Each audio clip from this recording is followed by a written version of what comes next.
నమస్కారం శశికాంత్ గారు. నమస్తే నారాజ్. రీసెంట్ న్యూస్ అండి, బాగా వైరల్ అవుతున్నటువంటి న్యూస్ ఒకటే.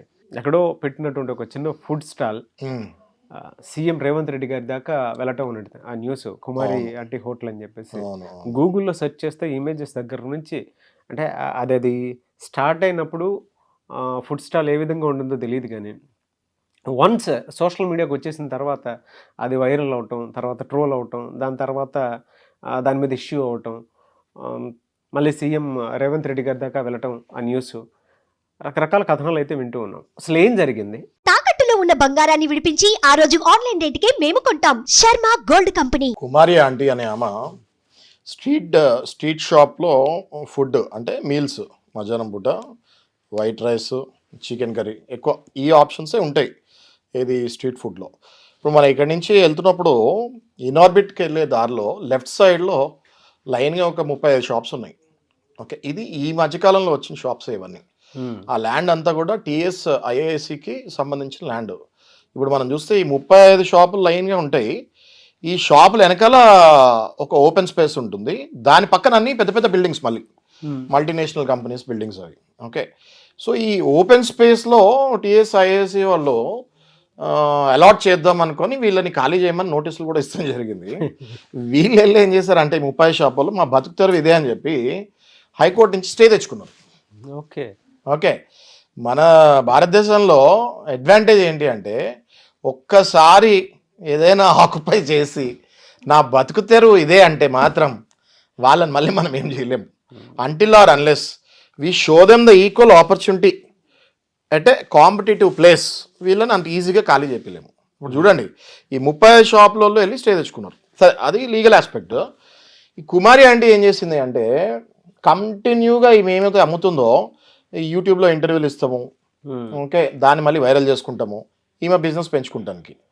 దాంతో ఏమైపోయిందంటే ఈ కుమారి ఆంటీ షాప్కి పెద్ద పెద్ద సెలబ్రిటీస్ డైరెక్ట్గా వచ్చి తింటాము, ఆమెతో మాట్లాడుకుంటూ వాళ్ళ మూవీస్ కానీ ఇవి కానీ ప్రమోషన్స్కి వాడుకుంటాం జరిగింది. ఇది కుమారి ఆంటీకి బాగా నచ్చింది, ఎందుకంటే దానివల్ల ఆమె బిజినెస్ కూడా పెరుగుతుంది, రెవెన్యూ కూడా బాగా పెరుగుతుంది. దగ్గర దగ్గర ఇఫ్ ఐఎమ్ నాట్ మిస్టేకెన్ నాకు వినిపించింది ఏంటి అంటే డైలీ 1 lakh ఈమె సంపాదిస్తుందని నిన్న నేను. ఓకే, ఈమె సంపాదించే దాంట్లో ఐ డోంట్ థింక్ సో ట్యాక్స్లు గిక్స్లు ఉంటాయని నేనైతే అనుకోవట్లేదు. ఓకే, ఎందుకంటే ఇవన్నీ క్యాష్ వస్తుంది, అంటే ఓపెన్ సీక్రెట్లు ఉంటాయి కొన్ని. ఓకే, సో మొత్తం అంత క్యాష్ వస్తుంది అంతే, ఎందుకంటే అన్ని 100-200 ఉంటాయి, ఫోన్పేలు, గూగుల్ పేలు, లేకపోతే cash. Okay, so however what ever it is, ఈమె ఆంధ్ర నుంచి వచ్చింది. ఓకే, ఫస్ట్ ఆంధ్రాలో ఉంది ఈమె. వీళ్ళ చుట్టాలు ఎవరు ఆంధ్రాలో లేకపోవటం వల్ల మొత్తం అందరూ హైదరాబాద్లో ఇలాంటి వ్యాపారాల్లో లేకపోతే వేరే జాబ్లో ఉండటం వల్ల వాళ్ళక్కడ ఒంటరితనంలో ఉండి ఇంక లేదు మనం కూడా హైదరాబాద్కి వెళ్ళిపోదామని చెప్పి వాళ్ళు ఇక్కడికి కరోనా టైంలోనూ ఎప్పుడో షిఫ్ట్ అవుతాం జరిగింది. ఓకే, షిఫ్ట్ అయ్యి స్లోగా ఈ బిజినెస్లోకి ఎంటర్ అయింది. ఎంటర్ అయ్యి కుమారి అంటే అదృష్టం పరీక్షించుకుంది, సోషల్ మీడియాని వాడుకుంది, నార్మల్గా వాడుకోలేదు. అది ఎంత భయంకరంగా వెళ్ళిపోయిందంటే ఆ 35 షాపులలో పార్కింగ్ ఓన్లీ కుమారి ఆంటీ దగ్గరికి వచ్చే వాళ్ళే తయారైపోయారు. పక్క షాపులలో కూడా ఈ కుమారి ఆంటీ ప్లేట్లే తీసుకెళ్ళి కూర్చొని తింటాం మొదలైంది. అర్థమైంది కదా మీకు? ఒక రకంగా 30 షాపులకు కూడా గండి పడినట్టే అంతే కదా. ఆబ్వియస్లీ సోషల్ మీడియాలో ఫేమస్ అయిన తర్వాత జనాలు అందరూ ఒక్కసారైనా ట్రై చేయాలని వెళ్తారు కదా, రైట్? చూడ్డానికైనా వెళ్తారు, ఒక్కసారి తినడానికి. హైదరాబాద్లో ఉన్నోళ్ళు సగం మంది ఒక్కసారి అక్కడ తినడానికి వెళ్ళినా కుమారి ఆంటీకి రావాల్సిన డబ్బు, లైఫ్ టైం రావాల్సిన డబ్బు వచ్చేస్తుంది, అవునా కదా? సో ఓవర్ ఈ ఇష్యూ ఏమైందంటే మొన్న మధ్య ఒక 2-3 రోజుల క్రితము పోలీస్ వాళ్ళు పాపం చాలా పెద్ద ఛాలెంజ్ వాళ్ళకి. ఇనార్బిట్ వెళ్ళే రూట్లో ట్రాఫిక్ ఆంక్షలు పెట్టి ఈమె వెహికల్ అప్పుడే ఏది ఈ సరుకు మొత్తం అన్ని స్టాక్ తెచ్చుకుంటారు కదా ఈమె, ఈ వెహికల్ కరెక్ట్గా వచ్చి రోడ్డు మీద ఆపింది. ఈమె షాప్ ముందు రోడ్డు మీద ఆపగానే పోలీస్ వాళ్ళు వచ్చి మోటార్ వెహికల్ యాక్ట్ ఒక చట్టం ఉంటుంది కదా, ఆ మోటార్ వెహికల్ యాక్ట్ ప్రకారం బండిని ఇక్కడ పెట్టకూడదు, రోడ్డు మీద ఇష్టం వచ్చినట్టు పెట్టకూడదు అని ఆ బండిని సీజ్ చేస్తారు. ఆ సీజ్ చేస్తాం తోటి ఏమైంది అంటే ఆ రోజు అవ్వాల్సిన బిజినెస్ సామాన్లు అన్నీ కూడా ఆ బండిలోనే ఉన్నాయి. సో కుమారి ఆంటీకి ఆ రోజు అంతా బిజినెస్ అవ్వలేదు, మిగతా 34 షాపులు నడిచాయి. అక్కడ ప్రాబ్లం స్టార్ట్ అయింది. అక్కడ స్టార్ట్ అయ్యేసరికి మళ్ళీ ఏమవుతుంది, సోషల్ మీడియాకి ఒకసారి వెళ్ళిన తర్వాత మళ్ళీ ట్రోల్ అవుతుంది. కుమారి ఆంటీ షాప్ మూసేశారు పోలీసులు ఆంక్షల వల్ల, మళ్ళీ అది వైరల్ అయింది. ఎంతవరకు వైరల్ అయింది అంటే ఆఖరికి సీఎం వరకు వెళ్ళింది. అది సీఎం వరకు వెళ్ళి రేవంత్ రెడ్డి గారి దగ్గర నుంచి కూడా ఆర్డర్స్ వస్తే జరిగింది. ఓ కుమారి ఆంటీ షాపు వదిలేయండి, పోలీసులు ఏదైనా కేసులు వేస్తే మళ్ళీ పునః పరిశీలించండి అని చెప్తే మళ్ళీ ఒక రోజు ముందు మళ్ళీ పోలీసు వాళ్ళు అక్కడి నుంచి అందరూ వెళ్ళిపోతాం జరిగింది. కానీ ఈమె ఇంకా షాపు తెరవలేదు, మేబీ వాళ్ళు తెరవచ్చు. ఓకే, సో అదే కాకుండా నా ముఖ్యమంత్రి గారు ఏమన్నారంటే, నేను కూడా ఒకసారి పర్సనల్గా వచ్చి కుమారి ఆంటీ టిఫిన్ అది ఏంటది మీల్ సెంటర్లో నేను కూడా తింటానని చెప్తాను జరిగింది.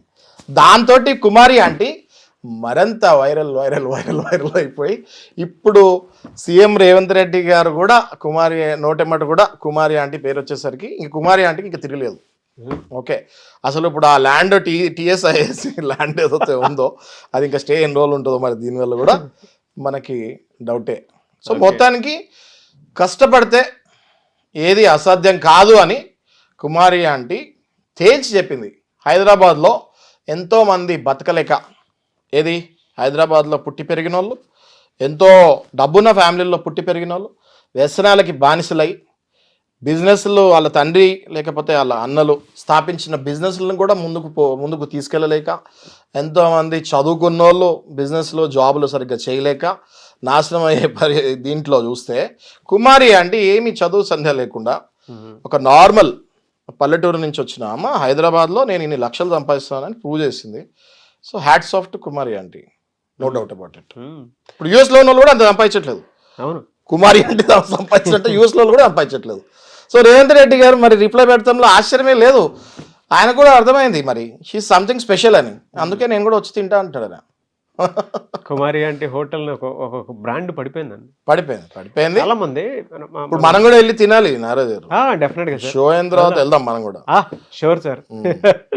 అందులోను మీరు ఇందాక చెప్పినట్లు ఇన్కమ్ సంగతి పక్కన పెడితే సార్, ఒక చిన్న వీడియో అది వైరల్ అవటం, ట్రోల్ అవటం, దాని తర్వాత గవర్నమెంట్ వరకు రీచ్ అవటము, సీఎం రేవంత్ రెడ్డి గారి దాకా న్యూస్ వెళ్ళటము, నేను వచ్చి కూడా ఒకసారి అక్కడ ఫుడ్ మీల్స్ టేస్ట్ చేస్తానని చెప్పేసి ఒక మాట చెప్పను సార్. ఎంతో మంది కోట్లు ఖర్చు పెట్టుకుంటే తప్ప మీకు తెలియదే ఉంది పెయిడ్ ప్రమోషన్స్ గురించి నాగరాజు గారు. ఎంతో మంది పెయిడ్ ప్రమోషన్స్ చేసుకున్నా ఇంత టర్న్ ఓవర్ లేదు, కుమారి ఆంటీ టర్న్ ఓవర్ లేదు పెయిడ్ ప్రమోషన్స్ కూడా. అవునా కదా? అవును, మోస్ట్ అన్ఫార్చునేట్ అది.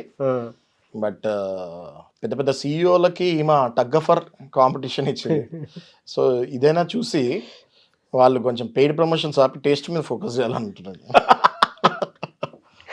ట్రూ సార్, నిజంగా పెద్ద పెద్ద బ్రాండ్స్ హోర్డింగ్స్ అవి క్రియేట్ చేసుకొని మరి మా ఫుడ్ ఇది మేము ఇది అని చెప్పేసి కొత్త కొత్త ట్యాగ్ లైన్ తోటి కొత్త తోటి చేసుకుంటూ బయటకు వస్తుండే. ప్రచార మాధ్యమాల్లో మాత్రం విస్తృతంగా చేస్తూ ఉంటారు. నార్మల్ హోర్డింగ్స్ ఉండవు, నార్మల్ హోర్డింగ్స్ ఉండవు, ఓ రేంజ్ హోర్డింగ్స్ పొగలు కాకుతున్న హోర్డింగ్స్ ఉంటాయి.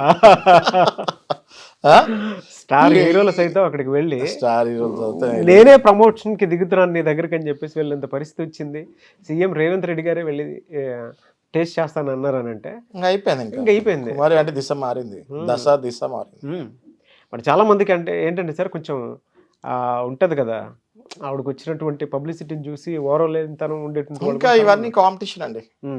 సమాజంలో ఒకసారి దిగిన తర్వాత సక్సెస్ వస్తే రైవల్స్ ఉంటారు, ఫెయిల్యూర్ వస్తే మళ్ళీ ఎదగాలి, ఇంకా అవన్నీ కామన్. ఇంకా మీరు అంటే కుమారి ఆంటీ పాయింట్ ఆఫ్ వ్యూ నుంచి చూసేటప్పుడు ఈ ఓరలేనితనం మీద మీరేం చెప్తారండి? అంటే ఈ కుమారి ఆంటీ కూడా ఏం చేసిందంటే బేసిక్గా ఆమెకు కూడా తెలియదు ఇట్లా అయిపోతుందని.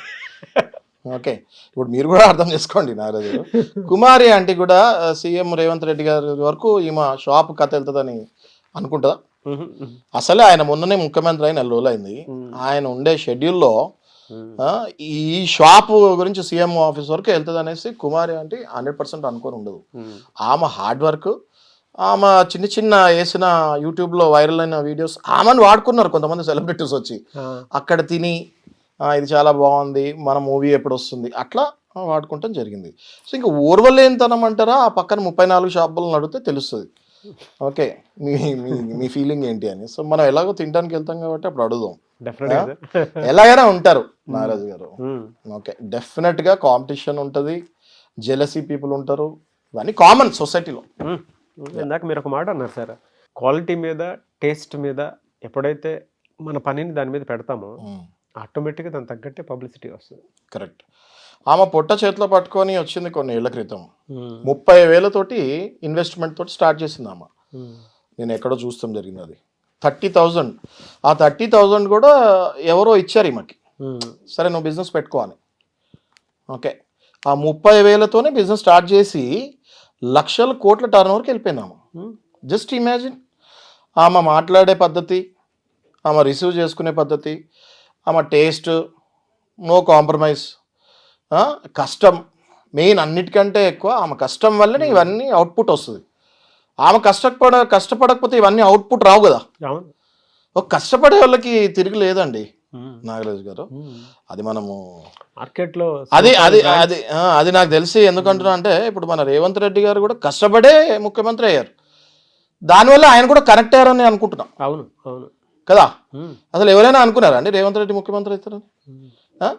బిఫోర్ ఎలక్షన్స్ ఆయన కూడా అనుకోలేదు. మొన్న చూసా ఆయన ఇంటర్వ్యూ, నేను ఆయన కూడా అనుకోలేదు ముఖ్యమంత్రి అవుతాను. కానీ ఆయన కష్టం, ఎలక్షన్స్కి ముందు కూడా మనం బైపోల్ చెప్పాం, అవును ఛాన్సెస్ ఉన్నాయండి ఆయనకి అని.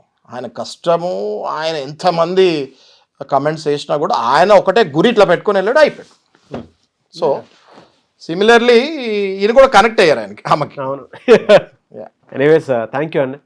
మీరు చెప్పినట్లు ప్రతి ఒక్కరూ కూడా పెయిడ్ ప్రమోషన్ మీద వాళ్ళు ఫోకస్ చేసినటువంటి చాలామంది ఉన్నారు. చూసి నేర్చుకోవాల్సింది ఏదైనా ఉంది అని అంటే హానెస్టీ అని. ఎస్, హానెస్టీ అంటే అది ఎంత వరకు ఓపెన్గా ఉంటే అంత మంచిది. కరెక్ట్. అది ఏ బిజినెస్ అయినా సరే. రెండోది క్వాలిటీ, అంటే మేము ఇదే, మాకు తెలిసింది ఇదే, మేము చేసేది ఇదే అని చుట్టూ మసాలాలు అలుకోకుండా, కరెక్ట్, కొత్త కొత్త ట్యాగ్స్ ఏవి పెట్టకుండా, కరెక్ట్, అథెంటిసిటీ తోటి వెళ్తే ఏదైనా సరే సక్సెస్ అవ్వడం. అంతే అంతే, don't fool people. Anyways thank you అండి. Thank you so much Shashikanth గారు. Thank you.